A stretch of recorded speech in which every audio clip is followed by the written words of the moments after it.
अस्सलाम वालेकुम दोस्तों, कैसे आप सब। उम्मीद करता हूँ खैरियत से होंगे। मैं एम अली आप सभी का Haidari study point YouTube channel पे खैर मकदम करता हूँ। जैसा कि आप जानते हैं कि आजकल कर्नाटक के उडुपी में हिजाब कंट्रोवर्सी चल रही है, तो इस सिचुएशन में हम लोगों का क्या फ़रीज़ा है।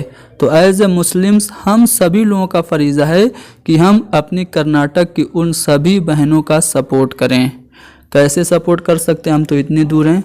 तो आप कुछ नहीं कर सकते तो कम से कम इतना तो कर सकते हैं कि सोशल मीडिया पे आप हैशटैग ही चला दीजिए। आप लिखिए कि हिजाब इज़ आवर राइट। संविधान में, आईने हिंद में हमें अपने मज़हब को फॉलो करने का पूरा हक दिया गया है, इसलिए हमारा ये हक है हिजाब, हमें इसे फॉलो करना है। ठीक है, बिल्कुल हमें अपने हिंदू भाइयों के खिलाफ कोई भी हेट स्पीचेस नहीं देनी है, कोई भी बुरी और नफ़रत वाली बात नहीं करनी है।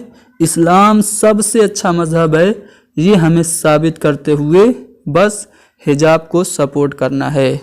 मैंने कर्नाटक की अपनी एक बहन की वीडियो देखी, जिसे देख के मेरा जो सीना है वो गर्व से चौड़ा हो गया कि हाँ वाकई ये होती हैं इस्लाम की शहज़ादियाँ। वीडियो क्या है ज़रा देखिए आप सभी लोग।